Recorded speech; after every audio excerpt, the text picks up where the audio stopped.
জীবনে কত গুনাহ করছি, জীবনে কতদিন নামাজ কামাই দিছি।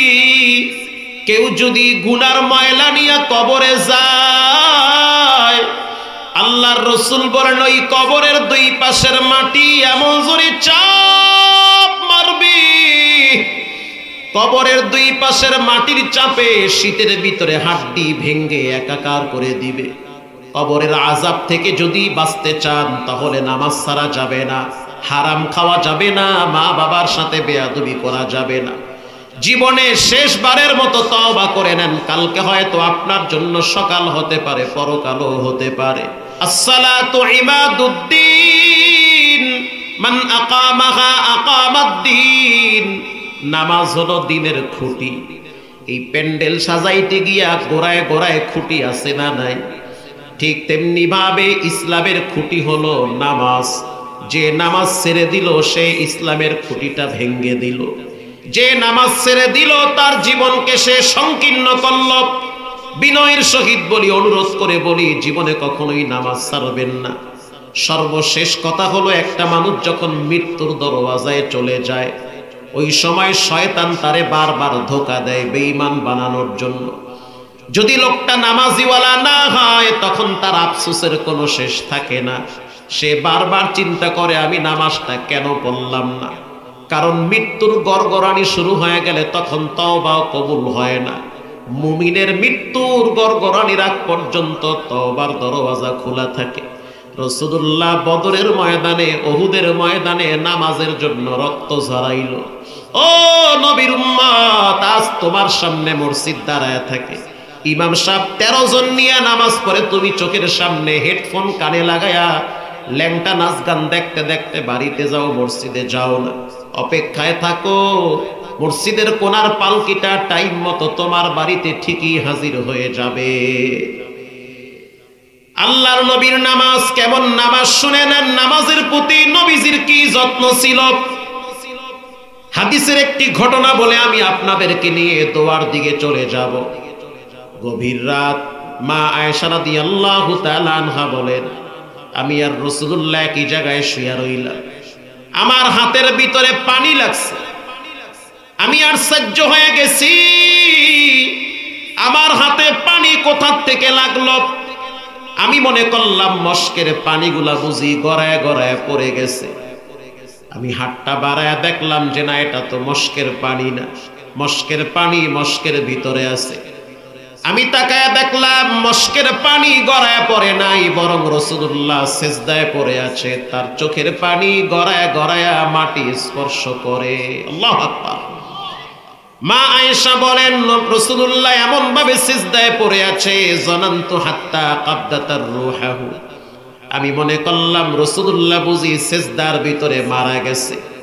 আমি পায়ের ভিতরে হাতটা লাগাইছি। যখন আমি পায়ের ভিতরে হাত লাগাইয়া আস্তে করে ডলা দিয়েছি, তখন দেখলাম রাসূল পা নাড়া দিয়েছে। আম্মা জান আয়েশা বলেন, বুঝলাম রাসূল এখনো জীবিত আছে, মারা যায় না। এরপরে বিশ্বনবী মাথা উঠাইল, লম্বা টাইম পর সালাম ফিরাইল। আম্মা জান আয়েশা বলেন, আমি তাকায় দেখলাম রাসূলুল্লাহর চোখের অশ্রু বায়া বায়া দাড়ি ভিজে ঝর্ণার মতো পড়ে। আমি প্রশ্ন করলাম, মা ইউবকিকা ইয়া নবী আল্লাহ? যেই রাসূল রাস্তা দিয়া হাইটা গেলে মেঘের খণ্ড আইসা তার মাথার উপরে ছায়া দিত, যেই রাসূল জংলা দিয়া হাঁটলে জংলার চতুর্দিক থেকে গাছ গাছালির ভিতর থেকে সালামের আওয়াজ বের হতো, যেই রাসূল ঘামাইলে শরীর থেকে মিশক আম্বরের ঘেরান আসতো, যেই রাসূলের থুতু মোবারক ছিল পৃথিবীর ভিতরে সবচেয়ে সুগন্ধিময় থুতু, যেই রাসূলুল্লাহর জন্য গোটা পৃথিবীর মানব দানব নয়, পশু পাখি আসমান জমিন সবাই পাগল হয়ে থাকে, যেই রাসূলুল্লাহর নাম জান্নাতের প্রত্যেকটা গাছে প্রতিটা পাতায় পাতায় মুহাম্মদ শব্দ আল্লাহ লিখে দিয়েছে। আল্লাহু আকবার। অথচ সেই নবী নামাজে সিজদার ভিতরে কাঁদে। মা ইউবকিকা ইয়া নবী আল্লাহ, কেন কাঁদেন? কি হয়েছে আপনার? আল্লাহর রাসূলকে মা আয়েশা বলেন, উগফির লাকা মা তাকদ্দামা মিন যামবিকা ওয়া মা তাআখার। আপনার তো কোনো পাপ নাই, কোনো গুনাহ নাই, সামনে পিছনের সব পাপ আল্লাহ মাফ করে দিয়েছে, আপনি একেবারেই নিষ্পাপ মাসুম। তারপরেও আপনি কেন কাঁদেন? আল্লাহর রাসূল বলেন, আফালা কুনু আবদান শাকুরা। আয়েশা শুনে নাও, আমি কেন আল্লাহর শুকরগুজার বান্দা হব না? তাহলে চিন্তা করে দেখেন, রাসূলুল্লাহ আল্লাহর সৃষ্টি জগতের ভিতরে শ্রেষ্ঠ ব্যক্তি, সে নামাজ পড়া রবের শুকরিয়া আদায় করে। আর মুসলমানের বাচ্চারা শুভ বিবাহর নামে ডেক্স বাজাইয়া শুকরিয়া আদায় করে। কেক কাইটা জন্মদিনে অনুষ্ঠান কইরা নাচ আর ড্যান্সের মাধ্যমে ছেলের ভবিষ্যৎ উন্নতি কামনা করে। আর রাসূলুল্লাহ সে তার জন্মদিন পালন করত রোজা রাইখা। হে যুবক ভাই, নামাজ ছেড়ে দিলে জীবনে সবচেয়ে বড় ভুল করবা। সন্তানদেরকে নামাজের কথা বলেন, অধীনস্থ মানুষগুলারে নামাজের কথা বলেন। কিয়ামতের ময়দানে সর্বপ্রথম হিসাব হবে নামাজে। আমার আফসোস লাগে, কষ্ট লাগে, এই সমাজের অনেক মা বাবারা ছেলে মেয়েদেরকে কোচিং আর প্রাইভেটের জন্য শাসন করে। প্রাইভেটে না গেলে, কোচিং এ না গেলে যেই পরিমাণ শাসন করে, এর অর্ধেক শাসন নামাজের জন্য করে না। কথা কন না কা? হ্যাঁ, ঠিক কথা। এই ছেলে মেয়েগুলা বড় হওয়ার পর একটা টাইমে দেখা যায় নামাজ না পড়ার কারণে, ইসলাম না বুঝার কারণে মা বাবারে বৃদ্ধাশ্রমে পাঠায়া দেয়। কারণ যেই ছেলে মেয়ে নামাজ পড়তে পারে না, সে তো রবকে চিনে না, রসুল চিনে না। যে রব চিনে না, রসুল চিনে না, সে তো একটা টাইমে মা বাবারেও চিনবে না। আমরা 7টা ভাই বোন, আল্লাহর শুকর। ছোট্টবেলায় আমি তো আমার আব্বারে দেখছি চিকন কঞ্চি নিয়ে মসজিদের বারান্দায় বসে থাকতো। একদিন যদি নামাজে দেরি করে যেতাম, পাছার কাপড় টান কইরা 3টা বাড়ি মারত। আর আপনি আপনার বাচ্চারে নিয়ে বয়া বয়া কিরণমালা আর জি বাংলা দেখেন। আপনি আপনার সন্তানকে নিয়ে বসে বসে খেলা দেখেন, নামাজের টাইম চলে যায়। মনে রাখবেন, কাঁচায় না নইলে বাস, পাকলে করে ঠাস ঠাস। কথা কন না কা? কাদা যদি ওয়ালে লাগান লেগে যাবে। আমি ছেড়ে দেবো তাড়াতাড়ি, আপনারা শীতে কাঁপতেছেন বুঝতেছি, এক্ষুনি ছেড়ে দেবো ইনশাআল্লাহ। খুব সংক্ষেপে শেষ করতেছি। কাদা, কাদা, কাদা চিনেন আপনারা? কাদা দিয়া মানুষ পাতিলা বানায়, কলস বানায়, বদনা বানায়, ওরে যেমনে চালায় হেমনে চলে। কথা কন না কা? এই কাদা যদি ওয়ালে লাগান লেগে যায়, ঠিক তেমনি ভাবে কাদাটা যদি রোদ্রে শুকাইয়া ইট বানান, শক্ত বানান, ওটা মন মতো চাইলে কি আর 9-6 করতে পারবে? ওটা তো ওয়ালে মারলে ওয়ালে লাগবে না, বরং আপনার নাকে আইসা লাগবে। ছোট বাচ্চারা হলো কাদার মতো। যখন ছোট ছিলাম, বাবায় কান ধইরা নামাজে পাঠায়া দিত। নামাজে যাবা, মজা পাবা। প্রাইভেটে যাবা, তোমারে সাইকেল দিব। ও ডাকাত মার্কা বাপ, শুনে নাও, পশু পাখিও তো সন্তান জন্ম দেয়। তুমি মুসলমানের বাচ্চা, তোমার সন্তানকে প্রাইভেটে আর কোচিং এ যাওয়ার জন্য লোভ দেখাও সাইকেলের, আর ছেলেটা চোখের সামনে নামাজ পড়ে না, একটাবারও তুমি নামাজের ব্যাপারে সতর্ক হও না। কিসের বাপ? বাপ নামের ডাকাত। এই বাপ নিজের জীবন খাইছে, মাইয়া পোলারে কামড়ায় খাইতেছে। প্রিয় মা বোনেরা, শুনে নেন, বর্তমান বাংলাদেশের চিত্রগুলা যদি আমি আপনাকে বলি, আশ্চর্য হয়ে যাবেন। এই যুগে মা বাবা মারা যাওয়ার পরে ছেলে মেয়েরা, অধিকাংশ ছেলে মেয়েরা দোয়া করা তো দূরের কথা, বাবার সম্পদ নিয়ে মারামারি কারাকারি করে। কথা কন না কা? ঠিক কত রকমের ঠিক। আমি যদি কেরানীগঞ্জ থেকে শুরু করি মোহাম্মদপুর পর্যন্ত, আমি 10টা কইতে পারবো এরকম ঠিক কথা। কেরানীগঞ্জে আমার চোখে দেখা, যার মার্কেট মোহাম্মদপুর আছে, যদি শুনতে চান গোপনে আইসা শুনেন। আমি কেরানীগঞ্জ বাজার মসজিদে 4 বছর একটানা জুমা পড়াইছি। আমার চেয়ে ভালো খবর আপনি জানেন না। বাবা 1000 কোটি টাকার মালিক, অথচ বাবার মৃত্যু হয়েছে হসপিটালে, আইসিইউতে। মৃত্যুর পরে ডাক্তার বলছে আইসিইউর বিল উঠছে 21 লক্ষ টাকা। 3 ছেলে, 3টাই হয়েছে নেশাখোর। ছেলেদের বক্তব্য যে বাবাই মারা গেছে, এই মৃত ব্যক্তির আনতে গিয়ে কি 21 লাখ টাকা বিল দিমুনি, টাকাও দিব না, লাশও আনবো কি? সুবহানাল্লাহ না নাউজুবিল্লাহ? কিছু একটা কইয়েন। মেয়েরা বলতে আছে, ও ভাই, বাবার 1000 কোটি টাকার সম্পদ বাবায় রাইখে গেছে, 21 লাখ টাকা দিতে সমস্যা কি? 2100 প্রায় কোটি টাকা রেখে গিয়েছে, সমস্যা কোথায়? 1000 কোটি টাকার সম্পদ বাবার আছে। সাধারণত মেয়েরা বাবার ভক্ত বেশি হয়। মেয়েরা বলতে আছে, তোমাদের টাকা লাগবে না, আমাদের ভাগে যেই সম্পদ আছে এগুলো বিক্রি করে বাবার লাশ এনে দাফন করব।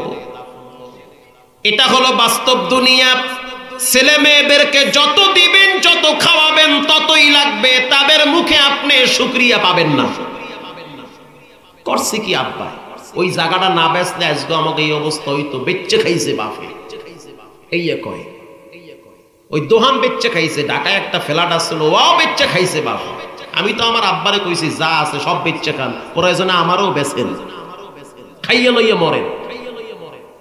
কারণ আপনি যেই শিক্ষা আমাদেরকে দিচ্ছেন, স্পষ্ট কোরআনে আসছে, ওয়ালা তানহারুহুমা, খবরদার। আব্বা যদি পাগলও হয়, মেন্টালও হয়, বাপ যদি সমাজের সবচেয়ে খারাপ ব্যক্তিও হয়, তারপরেও সে তোমার বাবা, তার সামনে মাথায় ঝাঁকি দিয়া কথা বলা যাবে না।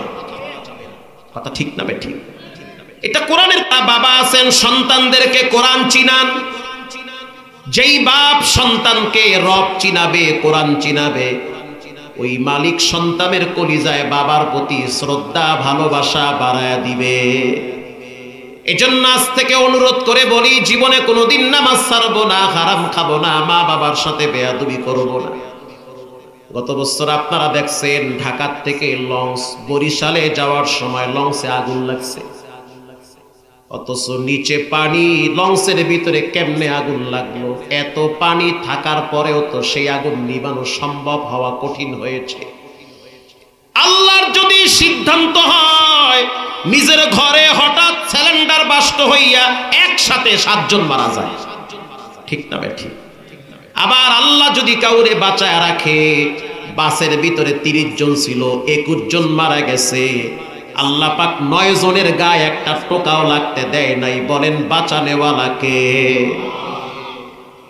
লঞ্চের ভিতরে আগুন লাগছে, সেখানে এমনও যুবক ছিল যার কালকে বিবাহ হবে, বাড়ি বরিশাল, হাতে মেহেদি লাগাইছে। তার চিন্তা হলো কালকে আসরের নামাজের পরে বিয়া হবে। আল্লাহর সিদ্ধান্ত, বিয়া হবে না, কবরে আসতে হবে। লঞ্চের ভিতরে আগুন লাইগা পুইরা মারা যাওয়ার আগে আগে মায়ের কাছে টেলিফোনে শেষ কথা ছিল, আমার মৃত্যুর পর আবার চেহারাটারে মানুষের দেখাবা না। কারণ আগুনে পুড়তে পুড়তে পুড়তে পুড়তে চেহারা কালো হয়ে যায়, চেহারাটা একেবারে কয়লার মতো হয়ে যাবে, এটা আমি জানি, কারণ বহুত আগুনে পুরা মানুষ দেখছি। বরং বাবারে বলবা লাশটারে যেন মসজিদের পাশে দাফন করে, আর তুমি ঘরে বসে আমার জন্য কাজা নামাজগুলো আদায় করবা। আমি অনেক সময় ডিউটি পালন করতে গিয়া নামাজ পড়তে পারি নাই। এখন যখন বুঝলাম একটু পরে আমাকে পুড়ে মারা হবে, তখন বুঝছি যে জীবনে সবচেয়ে বড় ভুল করছি নামাজ না পড়ে, ঠিক না বে ঠিক? এজন্য যুবক ভাইয়েরা, মুরব্বী বাবারা, জীবনে নামাজ ছাড়বো না, হারাম খাবো না, মা বাবার সাথে বেয়াদবি করবো না। তওবা করে নেন। এই যে ঠান্ডা পড়তে আছে, হাত কাঁপতেছে, বরফ হয়ে গেছে, এই শীতের ভিতরেও তো অনেক মানুষকে আল্লাহ আজকের রাত্রে কবরে পাঠাবে। আজকে জুমার পরে আমি জানাজা পড়াইছি আমার এই মতিঝিলে। জানাজা ইমাম সাহেব নিচে পড়াইছে, যেহেতু নিচতলায় কাজ চলে, 6 তলা মসজিদ, দোতলায় জুমা আদায় করছে, তো নিচতলায় জানাজা হয়েছে জুমার পর।